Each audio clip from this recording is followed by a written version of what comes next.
Pistons fans, let's talk. I, if my understanding is correct, how the salary structure is currently being orchestrated, and if my understanding is correct, and I could be in complete error, I believe that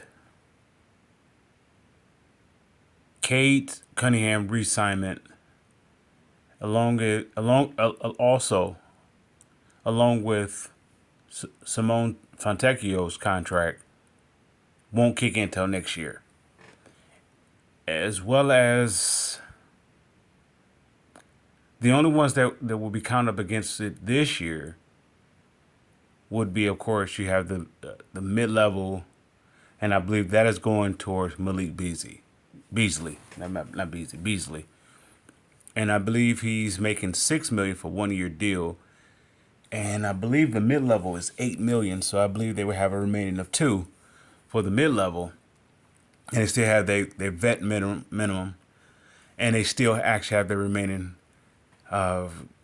cap saved. I believe that's 20, maybe 23.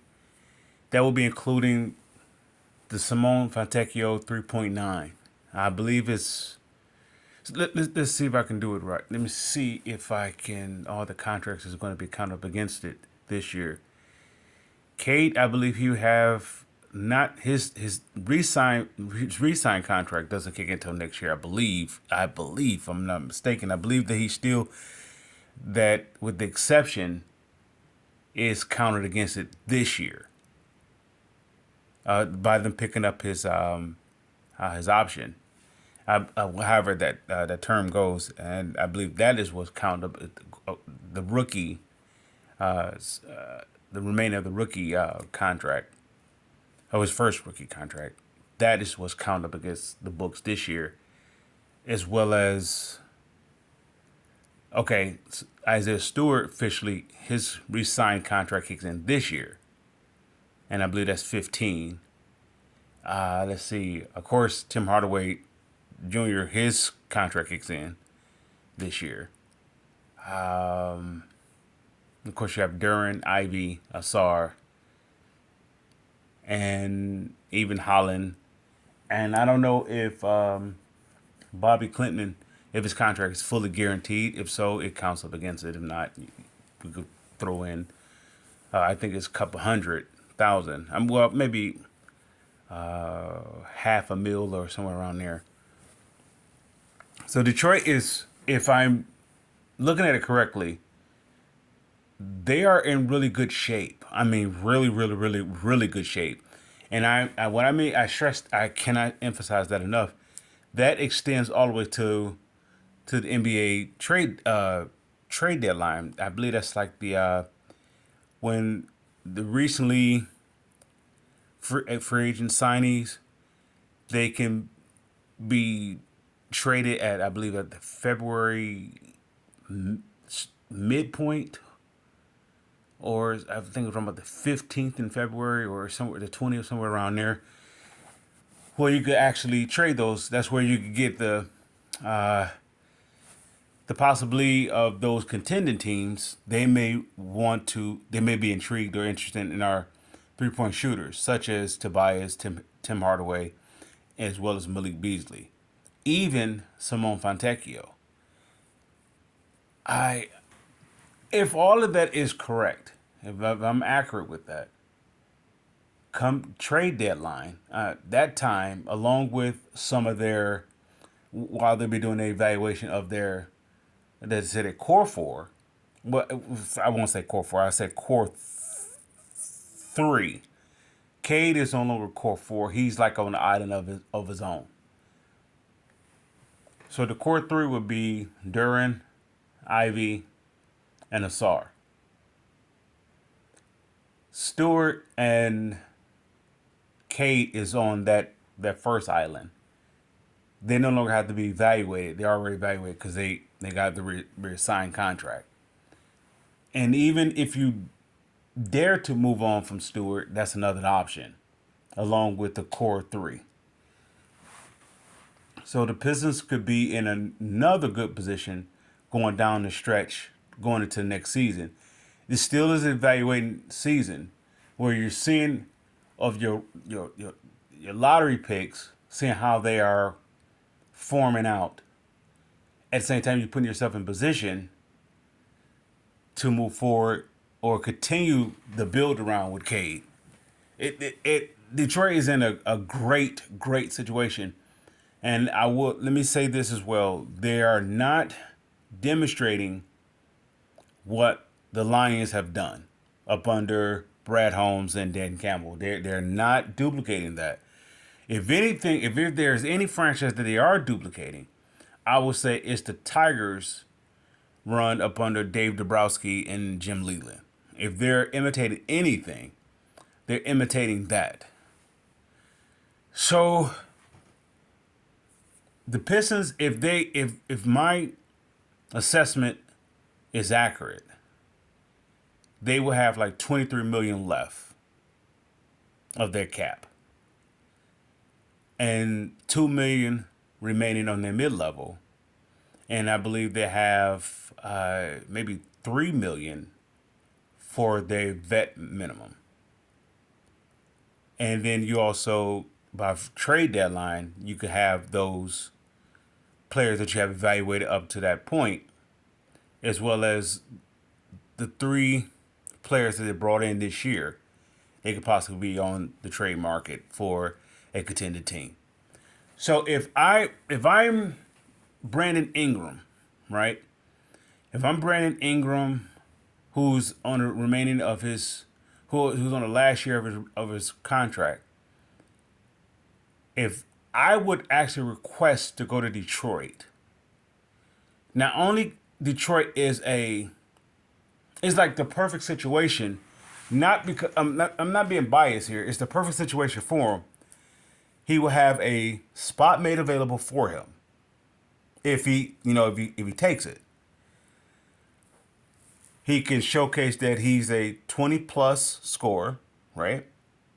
He can show that he's durable and that stigma of him being injury. I don't want to call it injury prone, but I would say often injured. That could be removed. He will be playing alongside Cade, which will also boost up his, I don't want to call it his hoop cred, but it will boost that up as well. But it will be a trial by fire year. You get your it's like a evaluation for you to get in a real contract extension. And I don't know if he qualifies for a max contract next year. He might be positioned for a max contract. And with Detroit, they can possibly give you the most going into, because they would have his birds rights. But what I'm saying by that is, it's the perfect situation for him, where he don't have much heat on him. And I want to say, you know how you have that one player on a team, on a bad team. I don't want to say that they stack up the stats on a bad team. I almost want to say that could be the case. It will be a win-win situation for both, because Detroit desperately need a number two 20-point scorer. I'm going to label Tobias as a third option 20-point scorer. I'm going to label him that. And I think that the Pistons need another 20-point scorer in a starting lineup. If my assumption, once again, is correct, my presumption of what I believe their average is going to plan out for the year, Tobias doesn't have to have that that label on him, or that demand on him like he had in Philadelphia. He can give you from 18 to 21, and I will lean towards 19 to 21 per game. Cade, I expect Cade to give me 25 a game. With the way that this team is currently being structured and this roster is being assembled, I expect him to get 25 a game. Now, if everything goes well, Detroit may not be in a position for a Laurie marketing, because I believe the NBA is making sure that the likes of Detroit don't get a guy like that. And Danny Ainge is I don't know if that still goes back to the Boston Celtics and Pistons thing. I don't know. But then again, he then was that Danny Ainge that did a deal with Joe Dumars with the Rasheed Wallace three team trade? I'm not sure. If so, then but then I don't know how his if how his his relationship is with this current regime at in front office. I don't know. With all that being said, I believe Detroit should have like 23 million remaining. 23 million. And that I from what I'm hearing, San Antonio have now stepped in front of the Pistons to be the financial supplier for a three team trade between Sacramento, Chicago, and of course it will be them. And so that's that whole DeMar DeRozan. Well, the Pistons have a couple of options with the remaining of their cap space. If my assessment is correct, they have a couple options they could do. They still have available. Let's say if the DeMar DeRozan is off the books. The reason why they would get involved with that, if they couldn't get DeMar DeRozan to be the number two option, I mean, to sign here, or sign and trade, that is, it would be to be part, again, the draft capital. Let's say if they're out of that deal, you still have the likes of the Lonzo Ball situation with Chicago. Well, Chicago itself, I guess any team now that's up against, I don't know if they're up against the second apron or the first apron. Yet they're trying to get up under, whatever. They could be, Detroit is in a position to assist, and not just that. Next year it doesn't affect the Pistons that much. Okay, Derwin, just say Derwin and Ivy and Asar doesn't get traded this year. Of course, Sasser, they don't get traded this year. Their salary is going to take a little bump next year. Of course, it's going to increase next year. Yet it's still up under the rookie scale, and it doesn't hit against the cap. The only ones that their main contracts next year would be Cade number one, Tobias number two if they don't trade him by deadline, and I want to believe that it would be Stewart, Isaiah Stewart, if they don't trade him by deadline. So you're talking about Cade, I believe he's at the 40, somewhere around there. I forgot how much you get annually now. And then Tobias is getting what he's getting. And then also the 15 million for Stewart. Those are your main cap, whatever. So that's saying if you didn't make a trade for Brandon Ingram. And Brandon Ingram would be it would be a restructuring of a new contract. So I don't know if that will go up unless they front loaded first. I don't know how they would do it, structure it first, where it kicks in next year. Detroit is going to be sitting pretty. If you guys can understand what I'm saying, they are really sitting financially pretty again. At the same time, they building something long term. It is all the, I don't want to say smoke, but all the naysaying that I heard against Troy Weaver, it's the same smoke that I hear when they talked about Bob Quinn with the Lions, and as much as you can see about the product on the field with the wins and losses, and a lot of it's out of their control. For every Matt Patricia, there's a Monty Williams, right? There's that. And so, but that doesn't exclude what Bob Quinn assembled. His only blemish was Matt Patricia.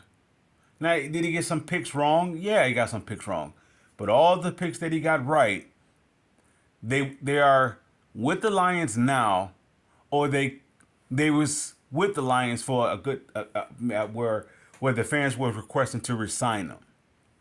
I believe the Glass Glow. He's with the Lions, and I believe they resigned. I believe they drafted him. I believe, was it Bob Quinn that drafted Glasgow? I don't. No, I don't think so. I don't think so. He drafted Taylor Decker. Started off with that one, and then he went with uh, what's his name? The center. I'm drawing a blank. Ragnow, then Jonah Jackson, and they signed Halabaloo Vitae and as a free agent, and then the new regime brought in Panay Sewell. Okay, even when it came to Galladay, now where the Pistons are at, they may not be able to be in the lottery market and sweepstakes. And I believe that just, the NBA, it's the Detroit versus everybody. That it's a, I don't want to say it's a discrepancy against the Pistons to not allow them to be good, be relevant again. Right? It's weird. So if Detroit were able to, how can I say it? If you're talking about a Brandon Ingram or a salary dump or a Laurie Marketing, I'm just throwing some names, that's going to be next to Cade. Where Troy Weaver got it right is with when he drafted Cade. Now Cade is not the Anthony Edwards star. He's not that, yet at the same time, he is a Detroit star.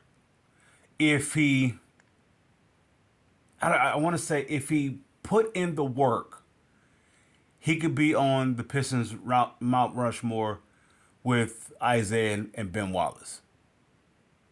He could be on that Rushmore, the face of the franchise. Where I'm still skeptical of Cade's, fitting in that Mount Rushmore, all because I need him to be the best offensive and defensive player on the team. Now this year, I'm going to say it's not much of an excuse not to be, because he has more scoring options, with other teammates. He doesn't have to score, being boggled down with the triple teaming, etc. He has competent guys that he can facilitate the ball to, and they can actually hit some shots. So I expect him to be a better defender than he was last year. Yeah, last year I seen not so much of a defender as much as it was a help defender, a weak side help defender, whatever the case may be. I saw more of that. I want to see him more of a defender this year.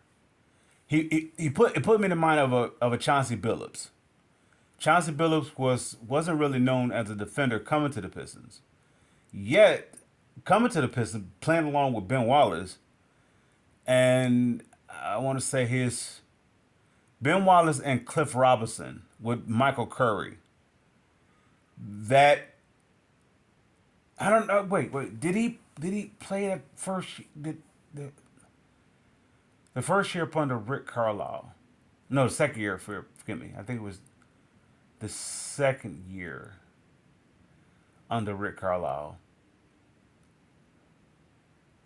I think the Michael.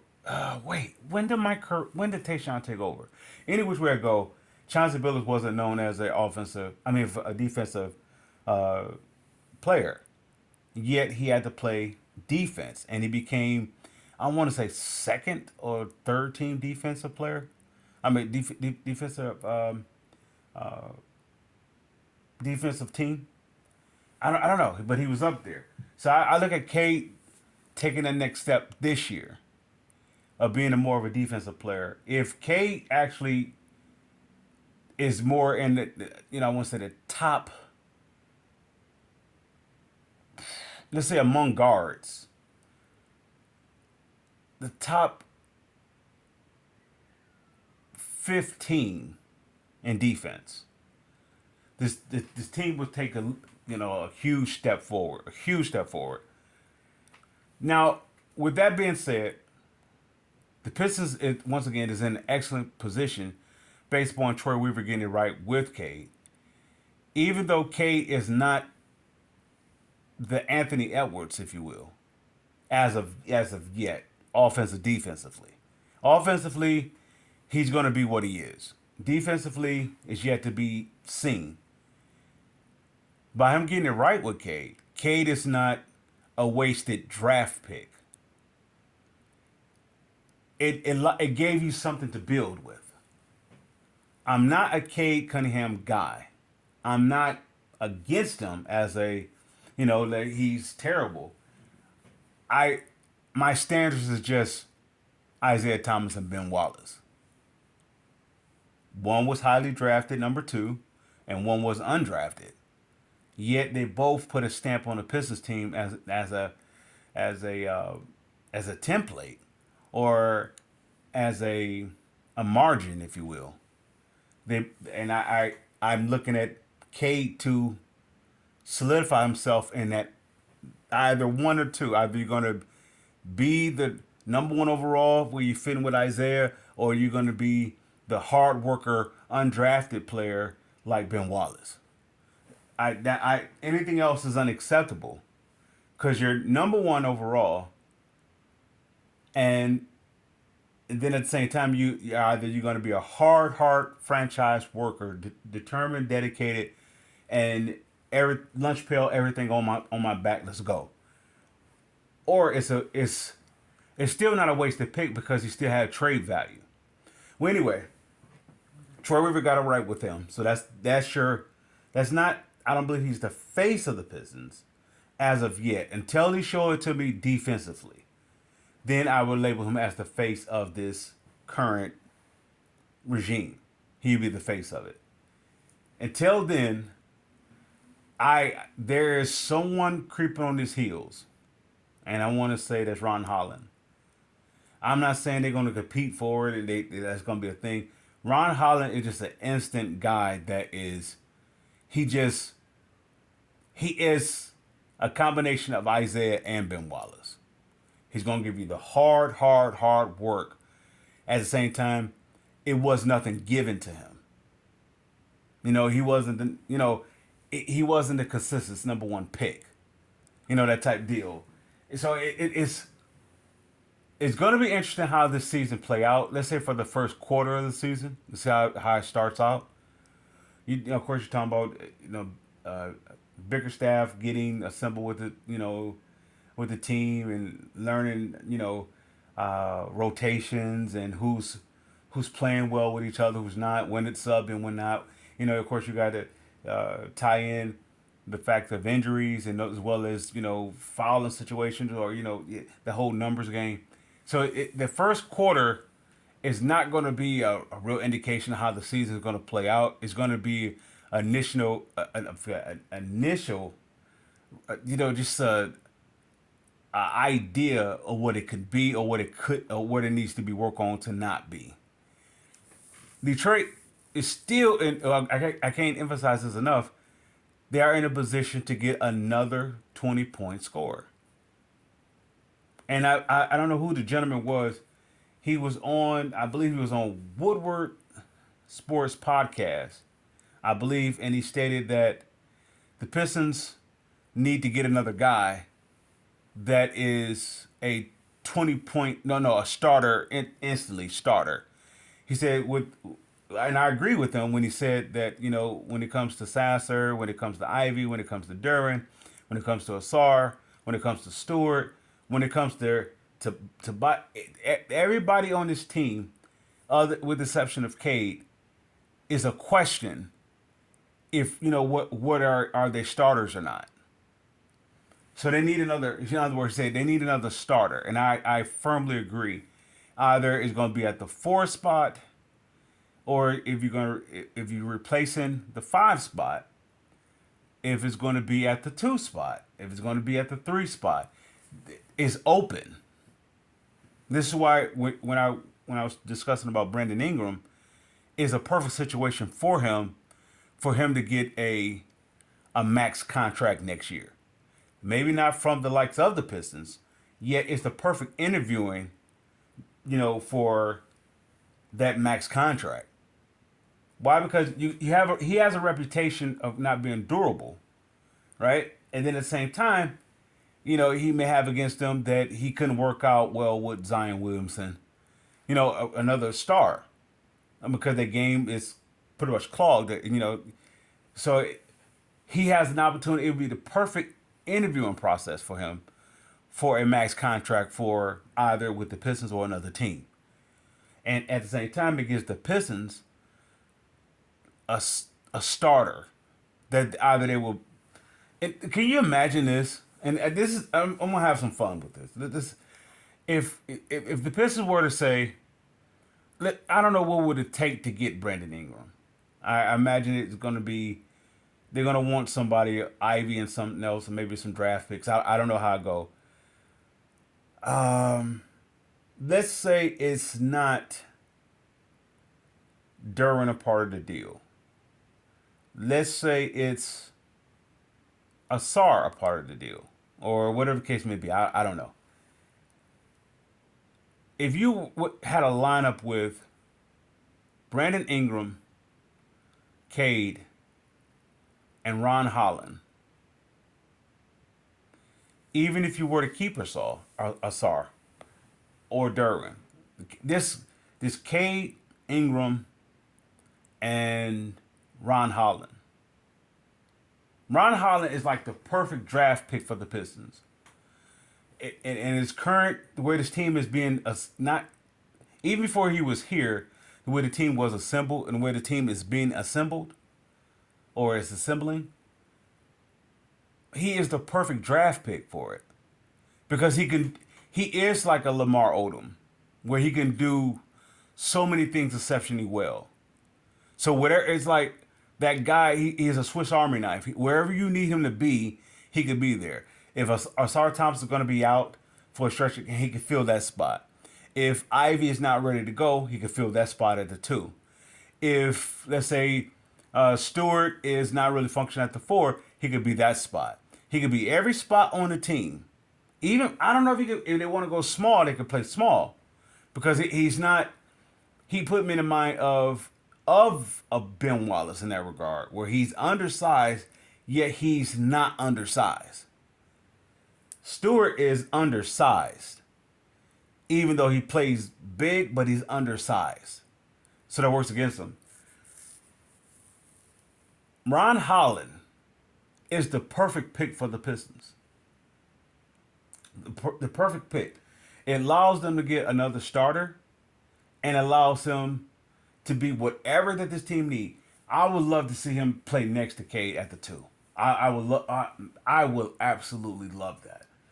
And either if I go with Fontecchio or Asar at the 3, and I went with Tobias at the 4, and I have, let's say, Duran at the 5.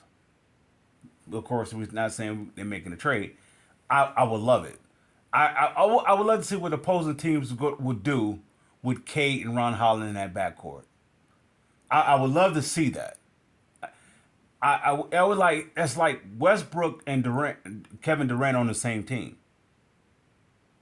It's like like their Oklahoma OKC days. Pick your poison. What you gonna do? You got a guy that's gonna come downhill, or that guy that's going to jab you and just cut you every which way. So it's. I love how the Pistons is assembled, and they're not replicating what the Lions have done. If anything, they're replicating what the Tigers have done, the Dave Dabrowski, Jim Leland era, their run. There's so much more. I rambled on enough, and there's so much more I want to say about this, because it's the Troy Weaver effect is. I can't overlook what he did. He put this team in as much as he was able to, and he wasn't able to do anything. He had the league against him. He had his owner against him. and it would just set up against him for him not to be successful. Now, even with, let's say, the likes of outside of the Killing Hayes, none of his picks was really bad. The only bad pick, and I don't know. There could have been politics about him drafting Killing Hayes. I don't know, but everything else that he did of putting his team together, outside the coaches with the win losses, and I personally said this before, and I repeat it again. Monty Williams was sent to get Troy Weaver fired.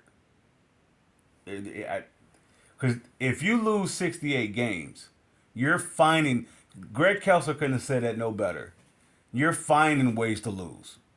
And if you're finding ways to lose, that's not saying your players are bad. That's saying that you are in the winning lane or you're in the sight of winning a game and you do something to make sure you don't win that game. So, Monty Williams, if you can't. I. Mm, mm, there's so much I can say about that, but I leave it there. The Pistons are in a great shape, great shape. Troy Weaver put them in a better position than when he first took the job. It's the same thing with Bob Quinn. The position that Bob Quinn put this franchise in comparison to when he before he took office. I believe it was up under what was before was the Mayhew, Millen, then Mayhew, and when Bob Quinn he had to he had to take all the heat for what they did by losing as bad as they did and have to pick, high draft picks and the Staffers, the Calvin Johnsons, and as well as the Ndamukong Suh there, and even Nick Fairley, their contracts were so. Because of the rookie scale, they were so hand tied, they couldn't do anything. So when Bob Quinn had to do the exact same thing that Troy Weaver had to make everything out of nothing, and they literally did it. And the way this team is, this team is going to get you. This team is going to be a 500 team. This is going to be a 500 team. Anything else? Anything less than that is sabotaging. That's the very reason why the Pistons wasn't a 500 team last year. It was personally sabotaged. You cannot tell me if they only won 14 games. You cannot tell me they didn't double that amount. They didn't win 28 games. They won 14 on paper. The 14 games that would have given them 28. They was winning on paper, and they found ways to lose. They at least last year won 28 games. There was not a 14. So I can understand why they broke it all up, because it was a mess behind the scenes, and it was going to start to bleed. It was starting to point the fingers at Tom Gores that he orchestrated the mess, not the mess of basketball, yet the sabotaging. So with that being said, he was able to sort of what Sheila Ford Hamp did with the Lions this past season. She was able to clean up the mess that they made. And that's what Tom Gores is trying to do now, clean up the mess that he made. But we're going to see how it works out. With that being said, Pistons fans, I salute.